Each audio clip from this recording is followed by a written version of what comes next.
here, these mitochondria that they are on the top of the nucleus, they are not inside the nucleus. And you don't know if they are in the front of the nucleus or in the back of the nucleus. Another example, and this is taken from the literature, and one can just look at that TOM20. So it's TOM20, it's a protein which is in the inner membrane of the mitochondria. And you can see that if you do low resolution images with TOM20 staining, you see staining, but you cannot appreciate actually how the mitochondrial network looks like. Because when you take high resolution images, this is how we can see. It's not that mitochondria have a different structure in hematopoietic cells. It's just that you need high resolution and a 3D visualization to actually appreciate the mitochondrial network. And here I'm going to, okay, here. Are you still seeing my screen? Yes, we are. Okay. So this video, it's to illustrate that the mitochondrial network is really organized all around. So you can imagine, and how you can appreciate the volume of the cell. And if you here, if you just look, if you remove the nucleus and you just look in a 2D, you have overlap between the mitochondria, which are behind the nucleus versus in front of the nucleus. And this is another example. I think this one is also pretty good because this is just the cell that I showed you on the screen. And so how, therefore, the difficulty of this type of structure, you can still take images, but how to quantify the structure, it's what makes it extremely difficult. How to quantify the structure, I'm going back to this, how to quantify this structure and how to do some type of co-localization of anything. So this is where it's important to have high resolution images and to be able to use a type of software which allows you to really look at it in this 3D space. And so this is all about the setting of taking Z-stack images. And you can do that as long as you can set up your microscope by doing this. And here in Cincinnati, we are using Nikon instruments. So we are using Nikon acquisition software. And the settings that we are using is called Nyquist limit settings. And the concept of it is to lower the pixel size, but most likely it's to do what we call oversampling. So you basically cut your cells in very thin steps, 0.1 micron, and 0.1 micron, it's really the minimum, but the system allows you to overlay, overlap, the stacks. And so you can, by doing that, you can take 100 or 200 section, and by using a 3D reconstitution in then an analytical software allows you to stack all of these images to reconstitute the 3D volume. And so the Nyquist setting, it's really a setting that you are using at the microscope. And so I am not a physicist, and I'm going to be very honest and open. I cannot explain you the physics behind these settings, but we can help you using these settings if you start taking images. Marie, if you, I just want to let people know who are watching, if you would like to understand the physics of those, we have some previous seminars that really delved into that and helping you select the particular, objective and aperture size, all of those things. And you can find that on our website. Perfect. Thank you. Thank you very much. So what I'd like to mostly then tell you is the power of being able to visualize the cells in 3D and having a software that allows doing the quantification on these 3D images. And this is where we use the Imaris software. So before we get to that, we usually use two types of, so we take the images and then we do deconvolution. I think, and we do deconvolution in the Imaris software. So deconvolution is basically, to put it simply, a way to remove the noise. And we do two types of subsequent images analysis. So we do deconvolution, and we also use what we call denoise. It's another way to remove the noise, and it's based on artificial intelligence analysis. It's a little bit like a phenomenon when you have immunofluorescence signals, you have the source of the signals and the scattered light. And what these deconvolution and denoising analysis are doing, it's to remove the scattered light and to give it back to where the light is coming from, and that basically clean the images.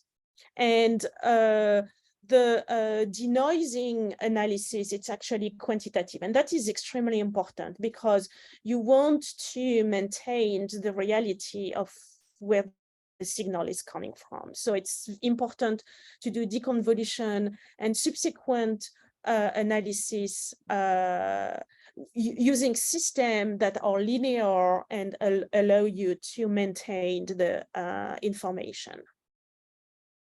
Okay, and so now it's actually to illustrate that by using these settings, you can suddenly completely change the resolution of the images. Again, we are not physicists. Personally, I was never trained at immunofluorescence microscopy. We just, in the lab learned on the spot. And very quickly, we were able to reach that type of resolution. So these are in green mitochondria. The red stain is actually a body P staining because in the lab, we are interested in lipids as well as mitochondria. And I'm not going to go into the scientific detail of that experiment, but you can see that by staining with a certain body P, in these cells, we have part of the mitochondrial network, which has taken up the body P. Part of the mitochondrial network here stays green, so it is not taking up the dye, and we believe it has a meaning in terms of mitochondrial function. You can see a cell here.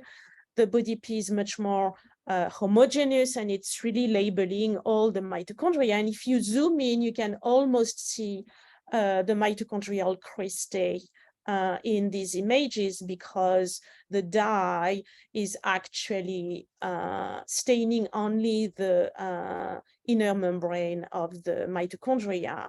And so you can almost appreciate, almost have a structural analysis of your mitochondria. And all of these images were just taken using these Nyquist settings. Another approach to increase the resolution without, how can I say, so it's just a way to increase the resolution. It's called expansion microscopy. And this is a virtual super resolution technique. The concept of it is you're going to, after you do your immunostaining, and you are basically going to fix the cells and then embed them in an hydrogel, which basically cross-link the cells, and that allows to expand the hydrogel, and all cell structure which have been cross-linked to this hydrogel are going to be expanded as the hydrogel expand. And clearly all of these techniques have been adapted to cell biology, and the expansion is basically linear and does not disrupt the intracellular organization of the cell. And so this is another way to increase the resolution in a pseudo-artificial manner. And these are relatively simple technique to use. And if you are interested in that, again, we can send you a protocol for that. And that is on fixed cells. So you can imagine that you, in theory, you have to double check that any antibody staining that you may do is compatible with this hydrogel medium, but or that the fluorochrome associated to the antibody is compatible. But if it is, then you can do that on any stained cells, and that allows you to really almost have a resolution at the nanometer level. So these actually, in my view, it's not very difficult technically. It's just to know what you can do and how to do it. And at this resolution, then you can start really seeing structure and being able to do real co-localization or co-distribution of element to another protein, and so on and so forth. Okay, so now I'm going to take a few examples to re-illustrate the point of the 3D space and what we can use to quantify these structure. So this is a stem cells based on our canonical immunophenotypic marker LSK-SLAM from a mouse. And I take example from a paper that we published in which we demonstrated that the mitochondrial network organization is abnormal after bone marrow transplantation in the mouse system. So each time you see NT, it's just a normal LSK-SLAM, an image of an LSK-SLAM cells. And when you see T, it's an LSK-SLAM cells which has been taken from a transplanted animal. And so here you can see a 2D visualization of the mitochondrial network, a cell taken at high resolution, and you see the DAPI in the back. And here it's the exact same cell, but it's a representation in Imaris. So this is a maximum intensity projection And it's like a way to see through the cell. Here, it's representation that allows you to separate what is on the front of the nucleus and what is in the back of the nucleus. And so you can see the mitochondrial network here, the nucleus in the back, you see that here. And if we use this, I hope it will work. You can then turn around, and then this is where you really can see the mitochondrial network being organized all around the cell. And this is another cell. This one is post-transplantation, where you can see that the mitochondrial network is mostly polarized, compact, where we cannot see very defined mitochondrial filament. And so based on this, then, how do we quantify these structure? Marie, can I interrupt one sec? Yes, absolutely. As a science question, how long does that contraction last? Do the cells eventually recover normal mitochondrial morphology? So, no, we haven't seen. So these cells were taken 4 months post-transplantation. Okay. And so we haven't really done a true kinetic, but over the course of the years that we've been doing that, we've looked at it. This is specifically 4 months post-transplantation, but we went up to 9 or 10 months post-transplantation, and we do not see recovery. Thank you. Oh, okay.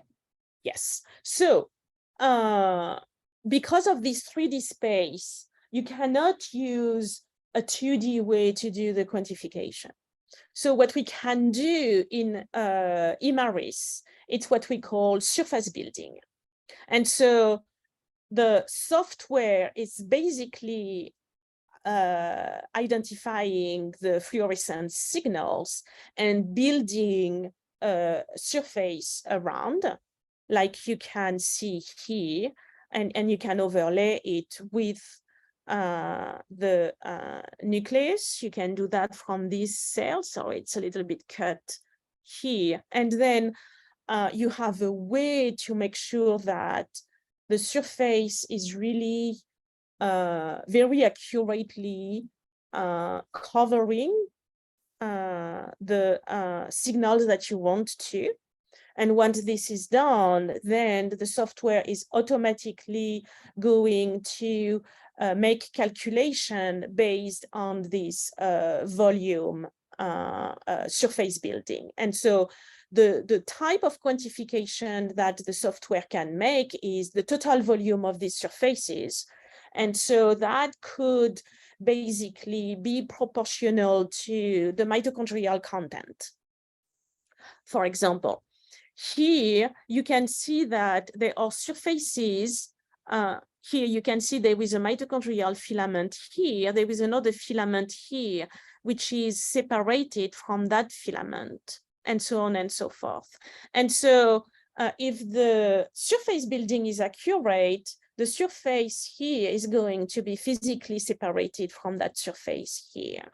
And because of that, you have also information on not just the total volume, but the number of surfaces. And so you can infer a certain degree of how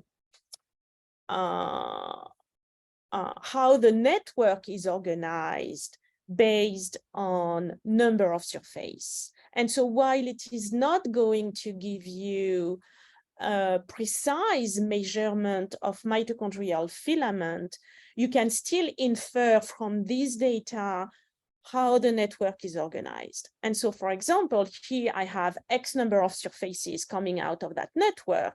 Here from mitochondrial network from a transplanted cells, which is much more compact and where the mitochondrial filament are much less separated from one another. there is going to be less number of surfaces, because all that network, it's not going to be built into multiple surfaces. And so you can make quantification, and that tells you if the network is more compact in one sense, in one case versus the other one. And so while not all of you may be interested in mitochondria, this is really as an example, and I don't know your area of interest, but this type of quantification may be helpful to you. And then that you can also imagine that once the surface is built, then you can have many other type of quantification. I'm going to give you an example of a colocalization, for example, with something else, but you can easily see if your signal is colocalized with the nucleus or not. So it's very easy to do nuclear cytoplasm quantification and things like that. And so we have information of number of surfaces, volume per surfaces, surface area per surfaces. There is a number of value that you can use to quantify the network. And that allows you to do completely objective quantifications. What we did was to have information on polarization. So how do you, because again of the 3D volume, if you just look at this cell here, sorry, my computer is very sensitive. It's impossible to know if the mitochondria here are on the front of the nucleus or on the bottom, and therefore you don't know how it is organized. So what we were able to do is to use what we call spot detection. And instead of building a surface around the fluorescent signal, the software is basically detecting as spots where the fluorescence comes from, and each time there is a signal, it's basically applying a spot. So it is not going to cover a whole surface, but it's basically going to identify maximum intensity of certain spot of the cells. And so that allows you to have global organization of the network. And then we use the system where we place in the center, we were able to identify the center of the nucleus. And based on that, we were able to ask the distance of the spot relative to this center point.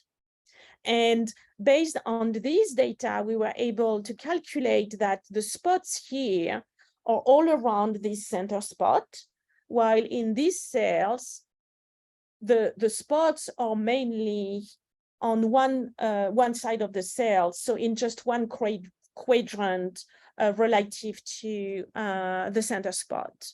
And I'm actually, this is probably the first time I'm explaining that in that format. So please do not hesitate to ask questions if suddenly you don't, I'm not making myself completely clear. But this is really the best way to have an objective quantification of polarization measurements. And once you know how to do it, it's a little bit time consuming, obviously, but once you know how to do it, it's relatively easy to do. And so you're not dependent on if the polarization is on the left, on the right, in the front, in the back of the nucleus. You can easily have get around this type of organization. What we were also able to do, and I don't know if that type of, I'm going to skip this one in particular. Yeah, what we were able to do, but I don't know if it's applicable to you, is we used a mouse reporter system that labeled mitochondria in green. And so we were able to take live images. these images you can easily see are at much lower resolution because of the live system. We were not able to do better than that. But one thing that we saw by doing these time-lapse images, like these cells, you can see that the mitochondrial networks is very dynamic in a sense that you see changes in organization. And in these, after transplantation, the system is much less dynamic. Over time, it looks like there is fewer changes in mitochondrial organization. So the bottom images are surface building in Imaris and using color-coded surfaces. And so each time the software detects a surface is going to apply a color based on the volume of that surface. And if the volume is different within one cell, the surface is going to have a different color.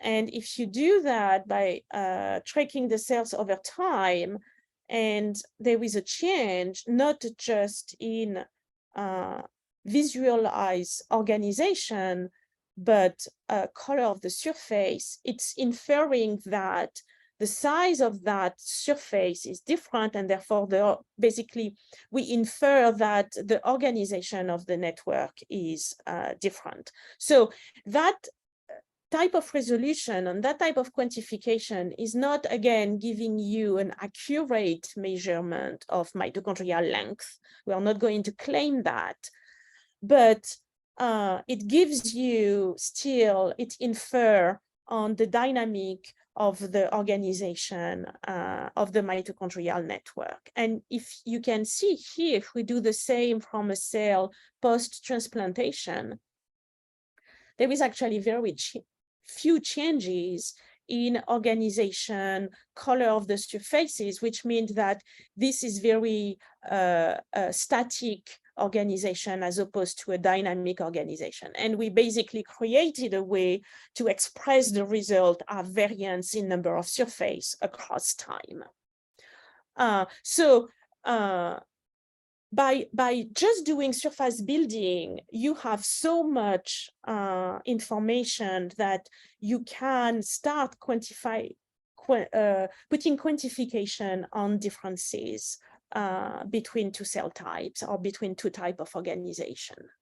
And because the surface building, again, can be done on a 3D representation, you really have information from all the angle of the cell. Okay, so how to do, I'm going to take that as an example to illustrate colocalization, for example, quantification. Okay, so because it was relevant to our project and because we were discovering that the mitochondrial network after transplantation was much less dynamic than before transplantation, we were interested in regulator of mitochondrial dynamics. And one of those regulators is DRP1, which is a protein which allows the fission, so the separation of mitochondria from one another. And so how it works very briefly is DRP1 is recruited onto mitochondria, is oligomerizing, and then after that, there is a system of force which are being applied and separation of the mitochondrial network. And that is from, not from our work, this is from that paper. This is actually live images, but mitochondria are in red. DRP1 was a GFP fused DRP1, and you can see that DRP1 is recruited here, and then DRP1 is really organized in this dot-like structure onto mitochondria in the cell, and then there is separation of this mitochondrial filament into smaller unit. And so this, if you want to image that and quantify that, you absolutely need the three-dimensional analysis. And so this is what we were able to do. this is the same cell that I've shown you before. So this is the mitochondrial network that actually, and this is DRP1 immunostaining. And so again, from just these images, you cannot appreciate what is in front of the nucleus, what is in the back, what is actually fully colocalized on mitochondria, and where it is in the mitochondrial network. So what we were able to do is two types of measurements. One is, and if the resolution is high enough to have very clear mitochondrial filament, we can use in Imaris filament tracing. So the mitochondrial network is going to be represented at filament. And then we can use spot detection for DRP1. And so each dot of DRP1 is a dot is applied on each, a spot is applied on each dot of DRP1, and then you can overlay the filament and the spots. You can ask the software to tell you how many spots are close to filament versus how many spots are away from filament. And so you can basically, based on that, the green spots here are the one which are not bound to a filament, while the blue are the one bound to the filament, and the software directly tells you the proportion of DRP1, which is actually bound to mitochondria versus not. Marie? So, yes. This is Diane Ward again. I'm sorry, I don't mean to dominate. Just a couple of technical questions in the software program. It draws the filaments and it draws the dots for you. It's not a manual curation by an individual on the scope. Is that correct? It is absolutely correct. Thank you. And that's the power of this Right. software. Right. So it's not biased in any way. It's doing it right. Yeah. Correct. It's not biased at all. And so then after that, you can have all these quantification of how many spots are close to the filament versus not, and so on and so forth. So this is one way to quantify this. The other way is actually, again, to use surface building, and you can do exactly the same thing. Instead of filament, you use the surface building spots, and then you can say how many spots are close to the surface versus not. And I think this is what is exactly. So this is these slides here on the right. Although it looks good, but it's almost impossible to quantify that. So surface building, spot detection, overlay, and on the next slide, then you can remove the images and see the overlay. You can zoom in, and by doing that, from a network like that, we were literally able to see mitochondrial filament. We were able to see exactly where DRP1 is. And you can, after that, once you are in the software, you can turn around, right? You can really visualize it in 3D, like I showed you with the videos. And we were able to see that DRP1 is really at the juncture of two mitochondrial units. And then after that, you can make inference of this is a fission event, and we can therefore quantify how many fission events per cell we have. And so we were able to do that.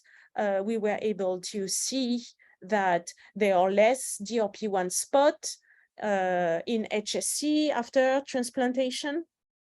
DRP1 was more frequently away from the mitochondrial network, so inability to bind to the mitochondrial network, and we were able to identify what we would infer as fission events like those, which were very fewer in cells after transplantation. So we could still see DRP1 onto the mitochondrial network, but we were not able to see events like that. And so again, this is the most precise type of quantification. It's still the relative difference between groups. It's still more important than the absolute quantification per cell.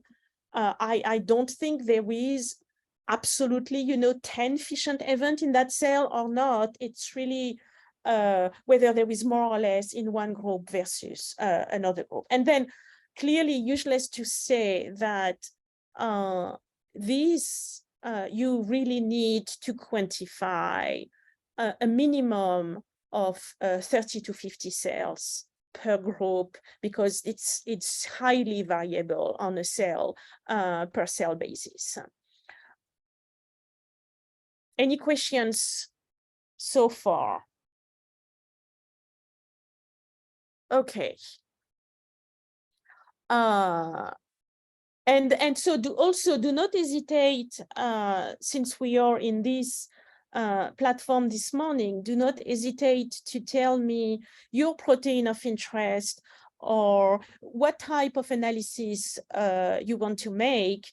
And I may be able to tell you this would be a way to quantify the data and so on and so forth. Okay, so yeah, and then as far as presentation is concerned and illustration, I just have a few more slides. I suppose this is to illustrate another type of analysis. This is what we are right now interested in mitophagy. And we've tried a lot for whether it is autophagy globally or mitophagy per se. So the removal of mitochondria through autophagic processes, it's been extremely difficult to image accurately for a number of reasons. One is LAMP1 staining and TOM20 staining is not the best to even have high resolution or a high resolution view of this, and also because everything which is going to be incorporated into lysosome or autophagosome, and then when it's fused into the lysosome, it's automatically degraded, and it's extremely difficult to actually capture autophagic events. So we used a mouse reporter system, which is called the MitoKima model. And the Kima fluorescence protein, which is in that mouse model, is fused to mitochondrial targeted element of COX-8. So it is going to specifically going to label mitochondria. And it's a fluorescent protein which changes fluorescence property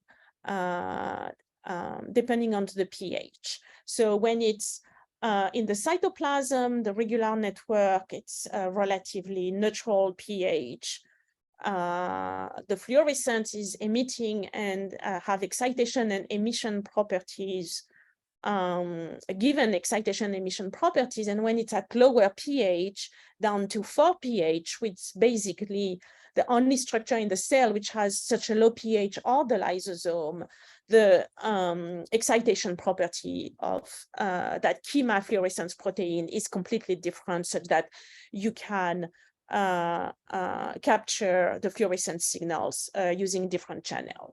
And it's not a green to red per se, but for ease of representation, this is how we do. And so whatever is in green here represents the mitochondrial network at pH 8, and these red dot-like structure represent at lower pH, and lower pH can be found only in lysosome.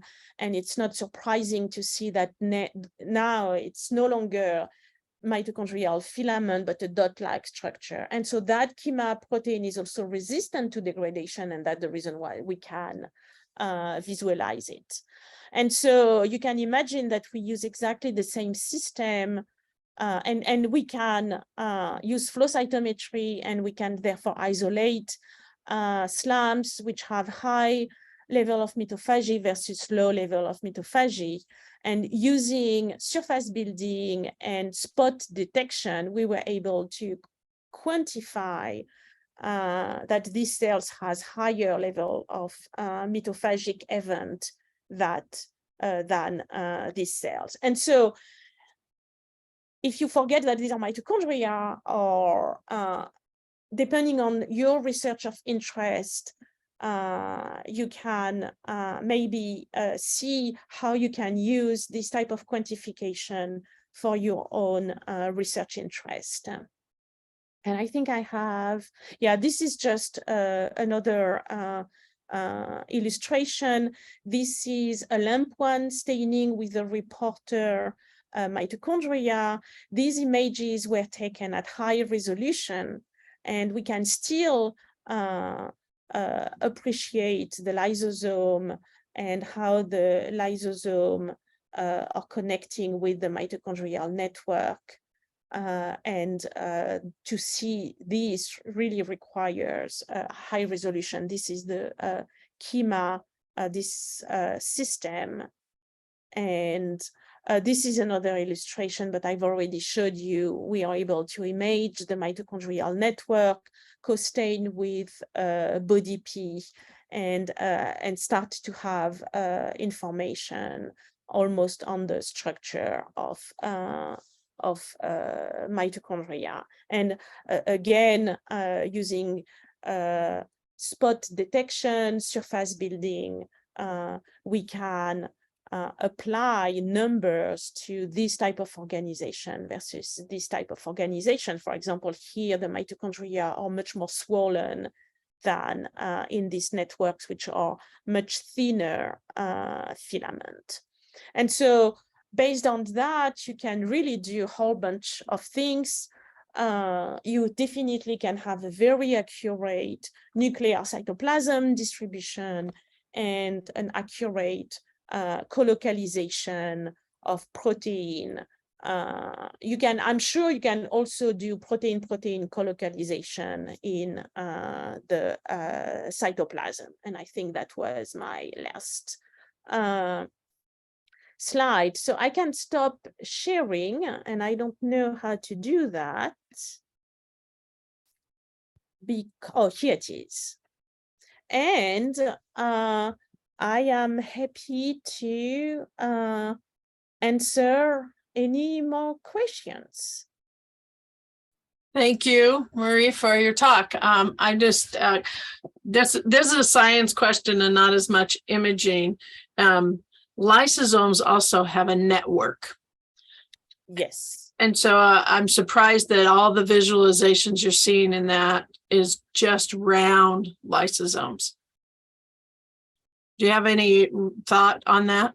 So sorry for the divergence off. I'm just curious. No. But this is the part where my knowledge on lysosome is very little. So, but we have started to image the lysosome, and we are seeing things that I was not anticipating. So maybe actually you can answer that question for me. When we stain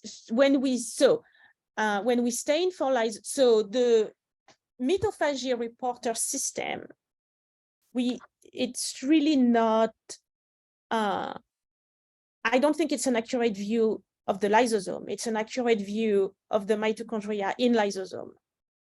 And so okay, I would anticipate the lysosomal structure to be round, but I may be wrong. What we have started to do is to image the lysosome network. And this is when we start seeing not just dot-like structure, but a more Right now, I don't think we have the best images yet, but we have a more diffuse network which is interacting with mitochondria. Does it answer your question?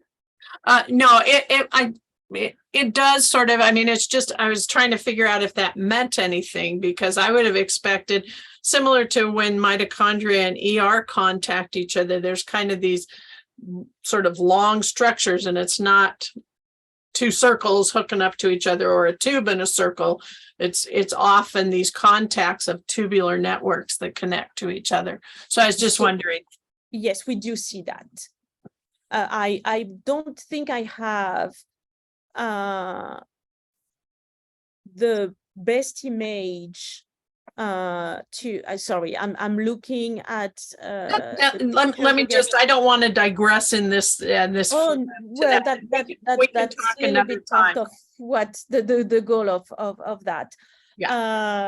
So we do definitely see contact between the mitochondrial network and the lysosomal network, much more than just two dots, as you describe. Yes, we totally do see that. And the high resolution and the 3D reconstitution really is allowing us to see that. And I'm realizing right now that we can also not just use, I should have incorporated that, the 3D representation, but we can also go through all of the Z stacks and really accurately pinpoint the contact, area between. I assumed you have that capability.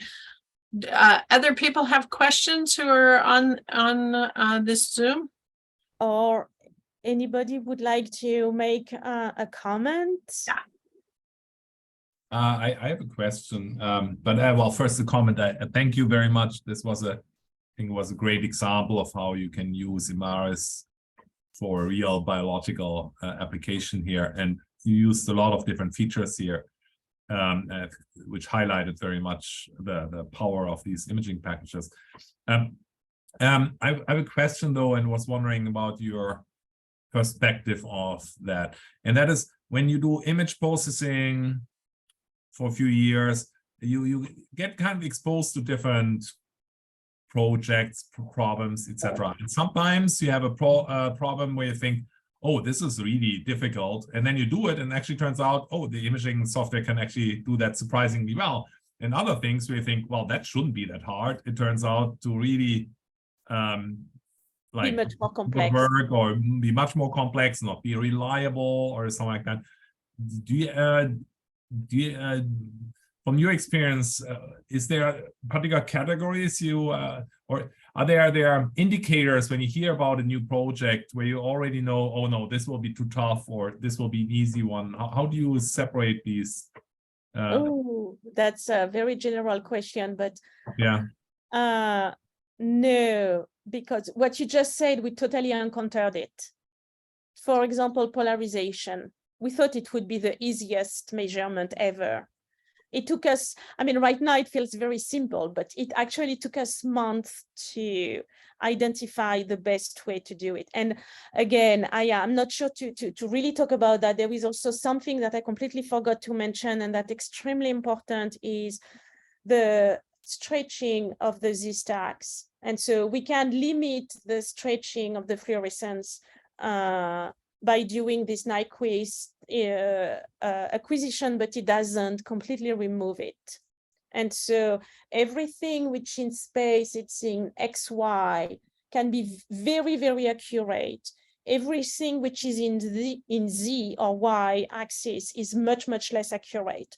So it's extremely important to always look at that as comparing one to another, as opposed to have absolute quantification per cell, I think, and to infer information rather than claim that it's the absolute quantification. I think it's extremely important.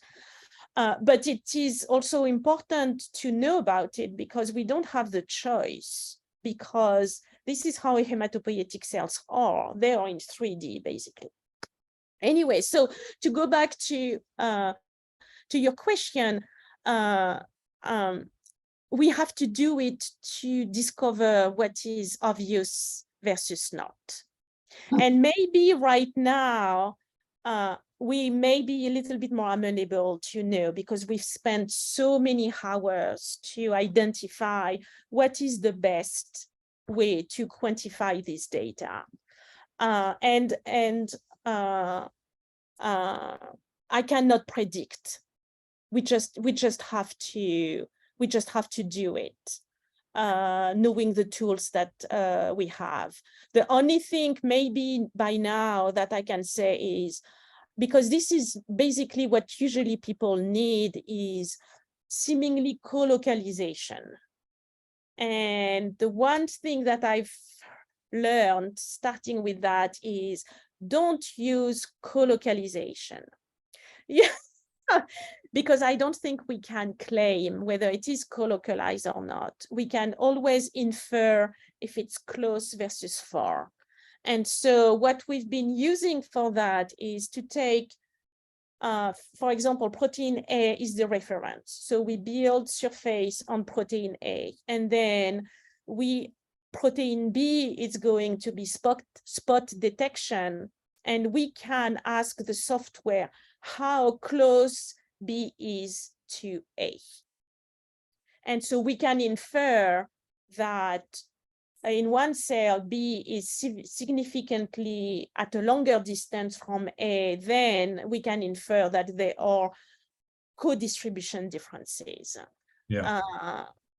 And so that is perhaps the measurement that I would say now I could recommend immediately. And that was not easy to identify. Other type of measurement, we just have to test it. And it also all going to depend on the organization of the structure of protein of interest. I think what am I answering your question? Absolutely, yeah. And I think you brought up something else, which I think is very important, and that is that these relative measurements where you have a control and then some perturbed system or so, that's much easier than trying to get quantitative absolute numbers out of the system. We see the same in our super resolution experiments. Yeah, and it's always good to design your experiment that way, that you actually can compare one thing with another one. Yeah. I actually wonder if you guys should have I don't even know, a methods paper or a something paper that's I'm serious, that comes out from the CCEH or something that's advising. I've been invited by Cell Press to write a method, and unfortunately we've never done it just because of time constraint. And but maybe we should do it, and maybe we actually could do it together and have one part, the physics or technical aspect of the images, and then the analysis. And that's definitely, and we could do that on the name of CCEH. Yeah, very cool. Totally do that. Anyway, a lot of time and effort for that kind of thing, but it would be, could be a really useful thing in advising people on their imaging analysis, at least in the, at least in this field. Yes. Yeah. Anything else? Marie, I'm going to apologize. I had a glitch at the very beginning in recording. I had to call my IT guys while you were talking. So the front, maybe 3 or 4 minutes of your talk are clipped off of there because I couldn't capture them and I didn't know why, but I got that fixed. So just know that that's going to be, I can't do anything about it. It was, of course, a technical glitch, but I wanted you to know. But we will post your talk. Let me just stop the recording right now. We will post your talk